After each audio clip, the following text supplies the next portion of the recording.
ఇప్పుడు మన ఇంటికొచ్చింది మామూలు పోలీస్ ఆఫీసర్ కాదు డాడీ. నిజమేంటో నేను మీకు చెప్పాక తనేంటో మీకు తెలుస్తుంది.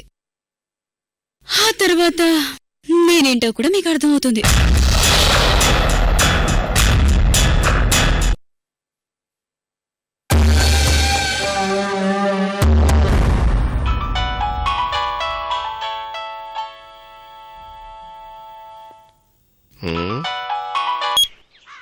హలో అంకుల్, నేను కీర్తిని, అర్చన వాళ్ళ ఫ్రెండ్ని.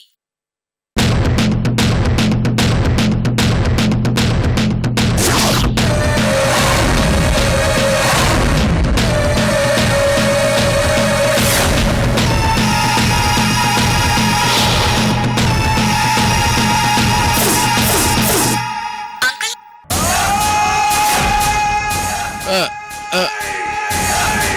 అలాగేనమ్మా, ఉంటాను.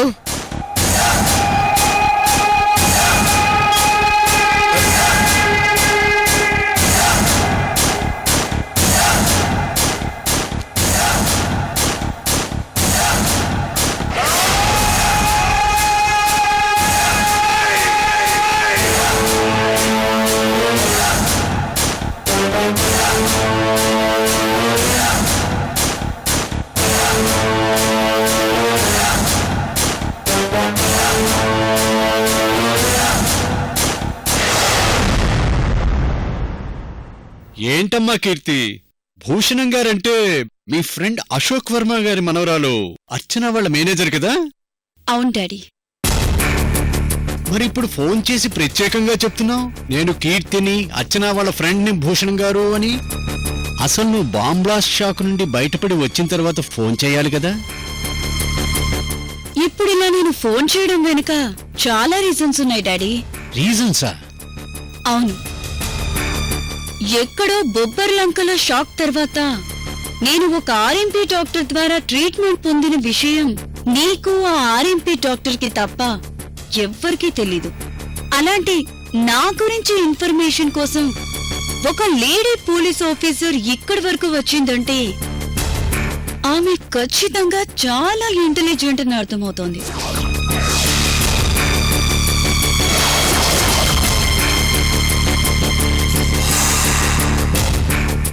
ఇక్కడ మీక్కూడా తెలియని విషయం ఒకటుంది డాడీ. ఆ బాంబ్ బ్లాస్ట్కి కారణం నేనే. యాక్సిడెంట్ కారణం నువ్వా? అవును. భూషణం నాకు డబ్బాషతో పాటు వాళ్ళబ్బాయి భవానీతో నా పెళ్లి కూడా చేస్తానని కోట్లాస్తికి వారసురాలైన అర్చనను నా ద్వారా చంపడానికి ప్లాన్ వేశాడు. ఆ ప్లాన్లో భాగంగా నా ద్వారా నా మాట మీదే బెంగళూరు వెళ్లాల్సిన అర్చనను బొబ్బర్లంక వైపు మళ్లించాను. కాని నాక్కూడా తెలియకుండా బాంబ్ బ్లాస్ట్ ప్లాన్ చేసి అర్చనతో పాటు నన్ను కూడా లేపేసి సాక్ష్యం లేకుండా చేయాలనుకున్నాడు ఆ భూషణం. నువ్వెంత ప్లాన్ చేసావా? డబ్బాషే స్నేహానికి కూడా ద్రోహం చేసేలా చేసింది. డబ్బు డాడీ, డబ్బు. ఆ డబ్బు తలుచుకుంటే ఏం చేయలేదో నువ్వు చెప్పగలవా డాడీ? కరెన్సీ నోటు కాపురాలు కూల్చగలదు, స్నేహాన్ని చంపగలదు, బంధాలను బూడిద చేయగలదు. దానికే నేను లొంగిపోయాను. కాని భూషణానికి నేను బ్రతికున్నట్టు తెలీదు. బాంబ్ బ్లాస్టులో చనిపోయాననుకున్నాడు. మరిప్పుడెందుకు ఫోన్ చేశావు? ఒక తెలివైన police officer bomb blast investigation అనే తీగ లాగడం మొదలెట్టింది.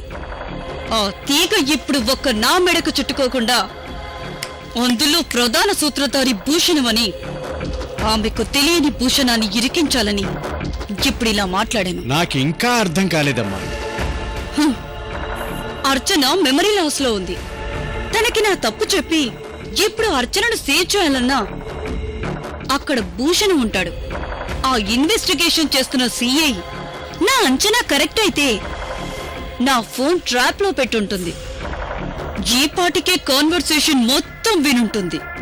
మనం మారిపోయిన ఈ ఇంటి అడ్రస్ తెలియకుండా నేను ఒక్క నిమిషంలోపే మాట్లాడాను. ఇప్పుడు సీఐకి నాతో పాటు ఈ బాంబ్ బ్లాస్టులో భూషణం అనేవాడున్నాడని తెలుస్తుంది. నా మీద ఉన్న కాన్సంట్రేషన్ కొంత డైవర్ట్ అవుతుంది. ఆ భూషణం మీద తన దృష్టి పడుతుంది. నా మీదకొస్తే ఆ భూషణాన్ని ఖచ్చితంగా ఇరికిస్తాను. అప్పుడు భూషణం తనకు అడ్డు లేకుండా చంపాలని చూసినా చంపలేడు. కారణం తనంతట తానే బయటపడ్డట్టవుతుంది కాబట్టి. ఇప్పుడు కథ మంచి రంజుగా సాగుతుంది డాడీ.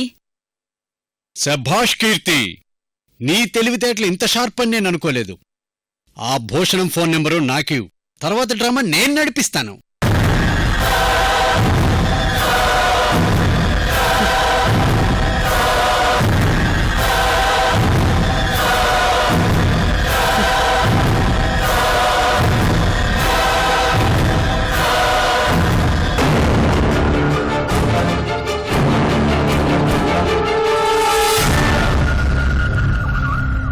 అమృత వెళ్లిన బిల్డింగ్లో బాంబ్ బ్లాస్ట్ ఎందుకు జరిగిందనే ఇన్ఫర్మేషన్ చెప్పగల ఒకే ఒక ఆధారం కీర్తి. ఆ కీర్తి కూడా దొరికినట్టే దొరికి మిస్ అయింది.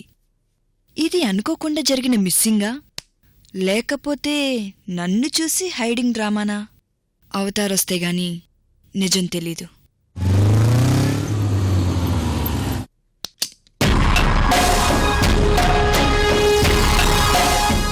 ఏమైంది అవతార్? శర్వాణి గారు, మన ఇన్ఫర్మేషన్ కరెక్టే. అంటే మనం వెతుకుతున్న కీర్తి ఆ అమ్మాయి కన్ఫర్మ్ అయింది శర్వాణి గారు. వాళ్ళు ఇల్లు ఖాళీ చేయడం కరెక్టేనని కన్ఫర్మ్ అయింది. అది కూడా మనం ఎంక్వైరీకి వెళ్ళిన వెంటనే ఖాళీ చేశారట. ఎస్, నాకు ఆ రోజే డౌట్ వచ్చింది. కానీ కరెక్ట్ ఇన్ఫర్మేషన్ మన దగ్గర లేకుండా వెంటనే వాళ్ళని అనుమానించడం మంచిది కాదని ఊరుకున్నాను. కీర్తిని నేను అనుమానించి సడన్ గా డోర్ ఓపెన్ చేసిన గదిలో నుండి తప్పించుకొని ఉండుంటుంది. వాళ్ళు ఇంత ఫాస్ట్ గా రియాక్ట్ అవుతారని నేను ఎక్స్పెక్ట్ చేయలేదు. అవతార్, జస్ట్ 24 అవర్స్ టైంలో వాళ్ళు ఇంత ప్లాన్ చేశారంటే ఖచ్చితంగా ఏదో పెద్ద ఇన్ఫర్మేషన్ ఆ అమ్మాయి దగ్గర ఉండుంటుంది. కీర్తిని ఎలాగైనా పట్టుకోవాలి. ఎలా? లింకు దొరికినట్టే దొరికి తెగిపోయినట్లయింది. ఏం చేయాలో నాకు అర్థం కావట్లేదు శర్వాణి గారు.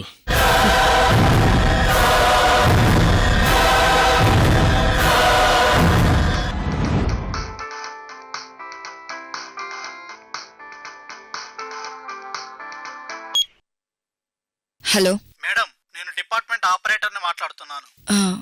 చెప్పండి. మాకు ఇచ్చిన అబ్జర్వేషన్లో పెట్టమన్నా కీర్తి మొబైల్ నుండి వేరే నంబర్కి మాట్లాడింది. Is it? ఏం మాట్లాడింది? ఎవరు శర్వాణి గారు? కీర్తి ఫోన్ చేసిందంట. మన ఆపరేటర్ మాట్లాడుతున్నాడు. చెప్పండి ఆపరేటర్, కాల్ రికార్డ్ చేశారా? కీర్తి ఎక్కడి నుండి మాట్లాడింది? కాల్ రికార్డ్ కాలేదు మేడం. రికార్డ్ కాని విధంగా నిమిషంలోపే మాట్లాడి పెట్టేసింది. ఏం మాట్లాడింది? భూషణం అంకుల్, నేను అర్చన ఫ్రెండ్ కీర్తిని మాట్లాడుతున్నాను అని కాల్ కట్ చేసింది. Okay, thank you operator.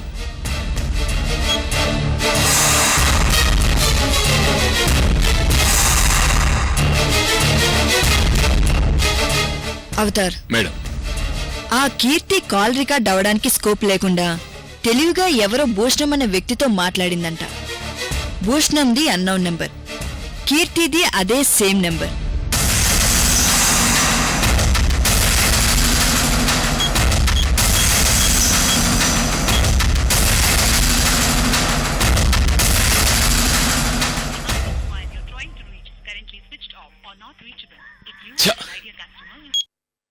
Keerthi number switch off అని వస్తుంది శర్వాణి గారు. ఆ అమ్మాయి చాలా తెలివైందని అర్థమవుతుంది.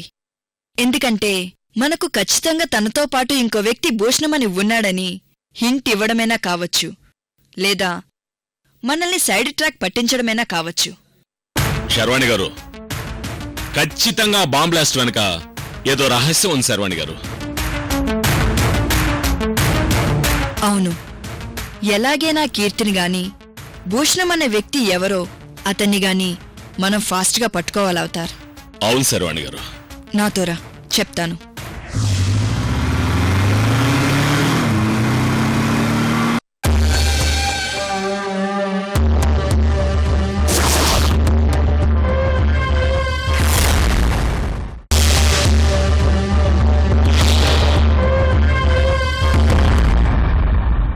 అమృత బతికే ఉంది, అమృత బతికే ఉంది, బ్రతికే ఉంది.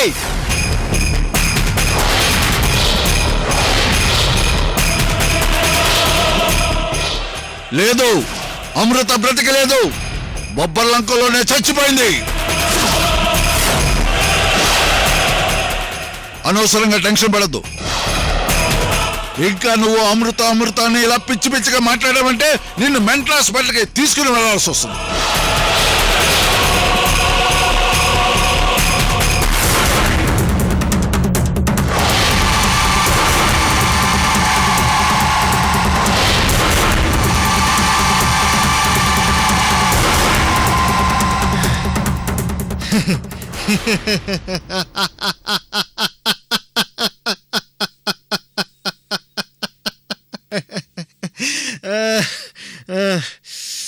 నన్ను కాదు, మిమ్మల్ని మెంటల్ హాస్పిటల్కి తీసుకెళ్లాల్సి వస్తుంది. నన్నే మెంటల్ హాస్పిటల్ తీసుకుని వెళ్తానంటావా?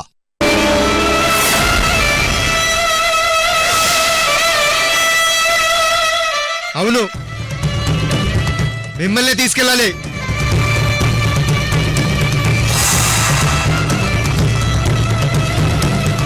అమృత బతికే ఉందని ఈ వికాస్ చెప్తున్నా.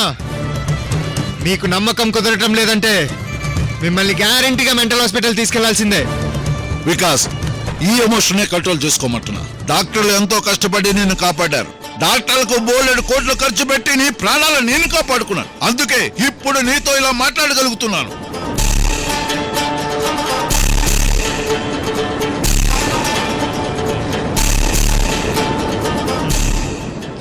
అందుకే నాకు కాదు, మీకు పిచ్చి పట్టిందంటున్నాను. నన్ను కాపాడింది ఈ డాక్టర్స్ కాదు, అమృత. వచ్చింది వచ్చింది వచ్చింది అమృత. వచ్చి నాలోని పగ నిద్ర లేపింది. నన్ను మళ్ళీ మామూలు వికాసం చేసింది. వికాస్, నువ్వు చెప్పేది నిజమా? అమృత ఇక్కడికి వచ్చిందా?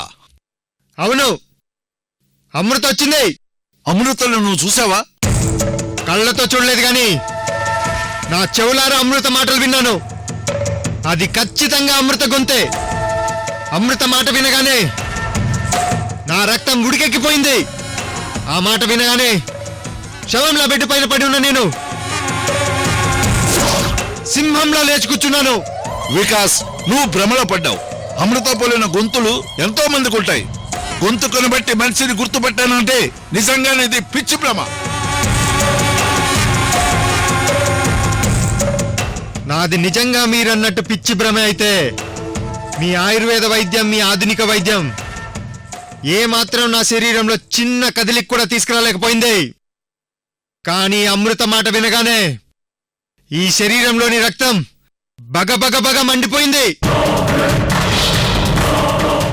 ఎందుకంటావు? ఎందుకంటావు? చెప్పు చెప్పు చెప్పు.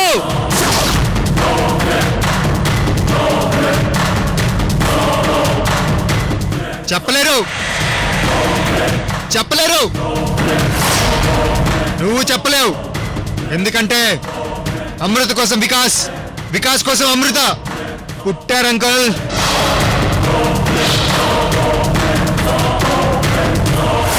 ప్రేమని పంచుకోవడానికి కాదు, పగని పంచుకోవడానికి. ఒకవేళ చచ్చినా ఇద్దరం కలిసి ఒకే చోట యుద్ధం చేస్తూ చస్తాం. అమృత చావు చూడకుండా ఈ వికాసురుడికి చావు లేదు.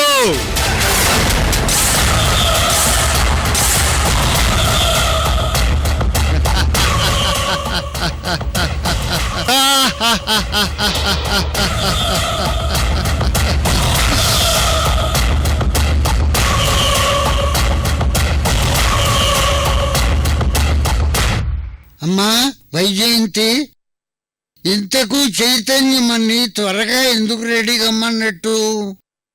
మన్ని ఎక్కడికి తీసుకుని వెడుతున్నట్టు నీకేమన్నా తెలుసునా? నాకేం తెలీదు తాతయ్య గారు. మిమ్మల్ని రెడీ అవ్వమన్నట్టే నన్ను రెడీ అవ్వమన్నారు.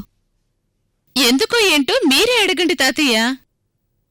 మాక్కూడా ఎందుకు రెడీ అవ్వమన్నాడో తెలుస్తుంది. ఆ, అదిగో చైతన్య వస్తున్నాడు.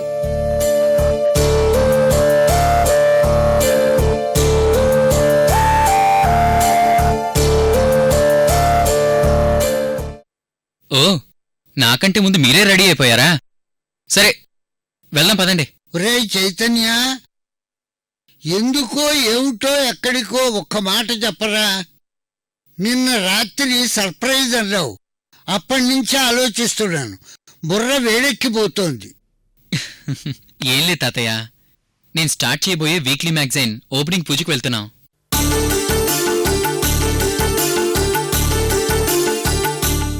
వీక్లీ మ్యాగజైనా?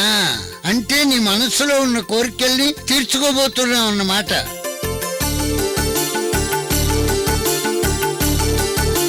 అయినా ఇందులో సర్ప్రైజ్ ఏముందిరా? ఉంది తాతయ్య. ఏమిటది? నేను స్టార్ట్ చేయబోయే వీక్లీ మ్యాగజైన్ కి మన చేతన్ భగత్ సునైనలు కూడా రాబోతున్నారు. చేతన్ భగత్ నా మ్యాగజైన్ లో అమృత జీవిత కథను రాస్తున్నాడు.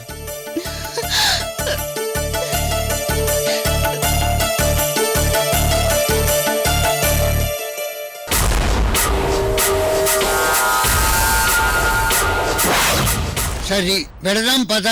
అసలు సర్ప్రైజ్ ఏంటి తెలుసుకోరేంటి? ఇంకేముందిరా? నా మ్యాగజైన్ కి అమృత పేరే పెట్టాను.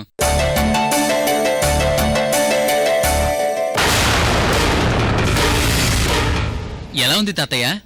బ్రహ్మాండంగా ఉంది.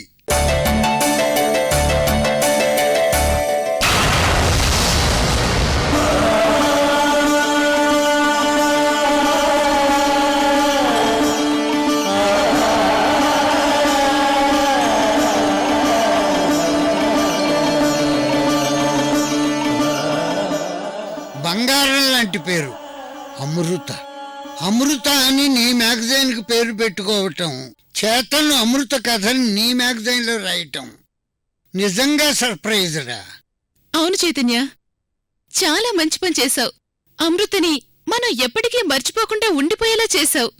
నువ్వు చేసిన గొప్ప పని వల్ల అమృత గొప్పతనం, అమృత లాంటి గొప్ప జీవితం అందరికీ తెలుస్తుంది.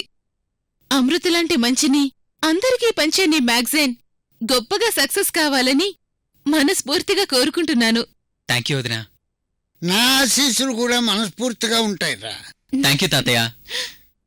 పదండి.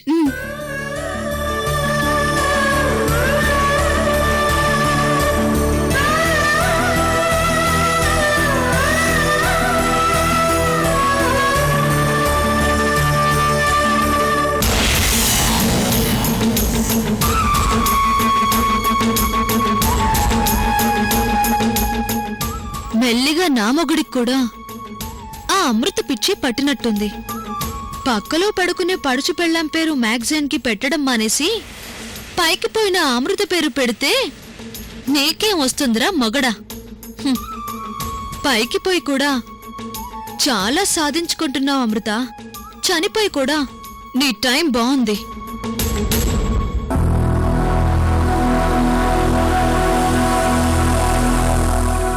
అమ్మయ్యారు, ఏం డబ్బులు? అమ్మయ్యారు, తాతయ్య గారు ఒక బేదమ్మాయిని మన కంపెనీ తరపున ఆర్థిక సాయం చేసి చదివించారు. ఇప్పుడు ఆ అమ్మాయి లాలో గోల్డ్ మెడల్ సంపాదించుకుంది. తాతయ్య గారు బతుకుంటే తాతయ్య గారు ఆశీర్వాదం తీసుకునేవారు. ఇప్పుడు తాతయ్య గారు లేరు కాబట్టి ఇప్పుడు మీరే మాకు పెద్ద దిక్కు.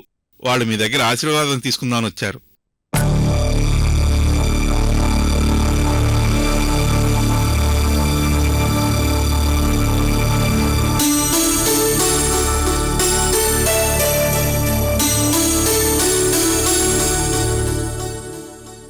ఆశీర్వదించేంత అర్హత నాకుందా అప్పులు? ఆశీర్వదించడానికి కావలసింది వయసో డబ్బో కాదమ్మాయి గారు, మంచి మనసు. అందరూ బాగుండాలనే మంచి మనసు. మీ మంచి మనసుతో ఆశీర్వదించండి. మీరు ఆశీర్వదిస్తే పైనున్న తాతయ్య గారు ఆశీర్వదించినట్టేనమ్మా. సరే వాళ్ళని పిలువు. పార్వతమ్మా, పార్వతమ్మా,